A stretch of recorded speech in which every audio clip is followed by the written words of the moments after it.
എല്ലാ മനുഷ്യനും ആഗ്രഹിക്കുന്ന ഒരു കാര്യമാണ് ദൈവത്തിൽ നിന്നൊരു സൗഖ്യം എനിക്ക് വേണം. പലതരത്തിലുള്ള രോഗങ്ങൾ നിങ്ങളുടെ ജീവിതത്തെ തകർത്തുകൊണ്ടിരിക്കുമ്പോൾ നിങ്ങളുടെ ജീവിതത്തെ തൊട്ടു സുഖപ്പെടുത്തുന്ന ഒരു യേശു. വചനം കേട്ടുകൊണ്ടിരിക്കുമ്പോൾ നിങ്ങൾ ഒരുപക്ഷെ രോഗിയായിരിക്കാം. ഇപ്പോഴും ഒരേ രോഗത്തിന് മരുന്ന് കഴിക്കുന്ന വ്യക്തിയായിരിക്കാം. ഒരുപക്ഷെ നിങ്ങളുടെ പിന്മാറ്റമായിരിക്കാം ഒരു രോഗം. സ്തോത്രം. ചില രോഗകാരണം പാപമാണ്. ഹോശേയ പ്രവാചകന്റെ പുസ്തകത്തിലെ ഒരു വാക്യമാണ് നിങ്ങളോട് പറയാനായിട്ട് കർത്താവ് എനിക്ക് തന്നത്. 6-ാം അധ്യായത്തിന്റെ 1-ാമത്തെ വാക്യം. അവൻ സൗഖ്യമാക്കും, അവൻ നമ്മെ അടിച്ചിരിക്കുന്നു, അവൻ മുറിവ് കെട്ടും. കർത്താവ് നിങ്ങളെ സൗഖ്യമാക്കും, കർത്താവ് നിങ്ങളെ അടിച്ചിരിക്കുന്നു, അവൻ നിങ്ങളുടെ മുറിവുകളെ കെട്ടും. 2 ആശയങ്ങൾ ഇവിടെ ഉണ്ട്. 1 സൗഖ്യമാക്കുന്ന ദൈവം, 2 മുറിവുകളെ കെട്ടുന്ന ദൈവം. ഒരിക്കലും ഉണങ്ങാത്ത മുറിവ് ഹൃദയത്തിനേറ്റിരിക്കുന്ന ആൾക്കാരുണ്ട്. ഞാൻ ഒരിക്കലൊരു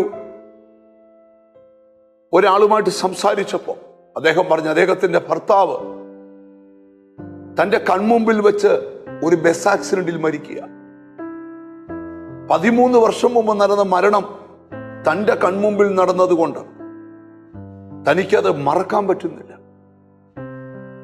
അവർക്കൊരു ആന്തരിക സൗഖ്യം, അതവരെ ആഹാരം കഴിക്കാൻ സമ്മതിക്കുന്നില്ല, അതവർക്ക് നല്ല വസ്ത്രം ധരിക്കാൻ സമ്മതിക്കുന്നില്ല, ഒരു ഉന്മേഷവും അവർക്ക് കൊടുക്കുന്നില്ല. പക്ഷെ അന്ന് ഞാൻ അവരോട് പറഞ്ഞു, നിങ്ങളുടെ മുറിവുകളെ കർത്താവ് കെട്ടും. ഒരു പ്രാർത്ഥനയിൽ അവർ വാവിട്ട് കരയുന്ന ഞാൻ കണ്ടു. സ്തോത്രം. അത് കഴിഞ്ഞ ഒരു 6-7 മാസം കഴിഞ്ഞപ്പോൾ ഞാൻ അവരെ കണ്ടപ്പോൾ അവരെന്നോട് പറഞ്ഞു, അന്നത്തെ ആ പ്രയർ കഴിഞ്ഞപ്പോൾ എൻ്റെ ആ ഭാരവും ആ പ്രയാസവും ഒക്കെ അങ്ങ് പോയി. ഞാൻ പറഞ്ഞു, കർത്താവ് നിന്റെ മുറിവിനെ കെട്ടിയതാ, കർത്താവ് നിന്റെ രോഗത്തെ സൗഖ്യമാക്കിയതാ.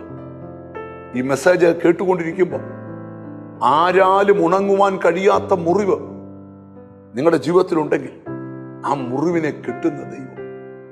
ഒരു മനുഷ്യൻ യെരൂശലേമിൽ നിന്ന് എരിഹോവിലേക്ക് പോകുമ്പോൾ കള്ളന്മാരുടെ കയ്യിൽ അകപ്പെട്ടു. ഒരു ശമരിയക്കാരൻ വന്ന് അവന്റെ മുറിവുകളെ കെട്ടി, അവന് വീഞ്ഞ് പകർന്നു, എണ്ണയും പകർന്നു, അവനെ തന്റെ വാഹനം വരുത്തി കയറ്റിക്കൊണ്ടുപോയി. ആരാണ് ആ ശമരിയക്കാരൻ? യേശുവാണ്. നിങ്ങളുടെ അടുക്കൽ കർത്താവ് ഉദിക്കും നിങ്ങളെ സൗഖ്യമാക്കാൻ. ബൈബിളിലെ ഏറ്റവും വലിയ ശബ്ദമാണ്, ഞാൻ നിന്നെ സൗഖ്യമാക്കുന്ന യഹോവയാകും. ഈ മെസ്സേജ് പറഞ്ഞുകൊണ്ടിരിക്കുമ്പോൾ തന്നെ യേശു നിങ്ങളെ തൊടട്ടെ, നിങ്ങൾ സൗഖ്യമാകട്ടെ, നിങ്ങളുടെ മുറിവുകൾ കെട്ടപ്പെടട്ടെ. ഒന്നിച്ച് പ്രാർത്ഥിക്കാം. കാരുണ്യവാനായ ദൈവമേ, സ്വർഗ്ഗസ്ഥ പിതാവേ, ഈ രോഗികളെ ദൈവത്തിന്റെ കൈ തൊടണം. മുറിവേറ്റവരെ ദൈവത്തിന്റെ കൈ തൊട്ട് കെട്ടണം.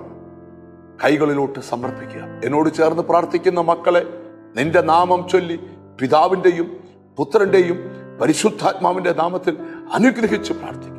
അവർ അനുഗ്രഹിക്കപ്പെടട്ടെ, യേശു ക്രിസ്തുവിൻ നാമത്തിൽ തന്നെ. ആമേൻ. നിന്റെ മുറിവുകളെ അവൻ കെട്ടും, നിന്റെ രോഗങ്ങളെ അവൻ സൗഖ്യമാക്കും. God bless you.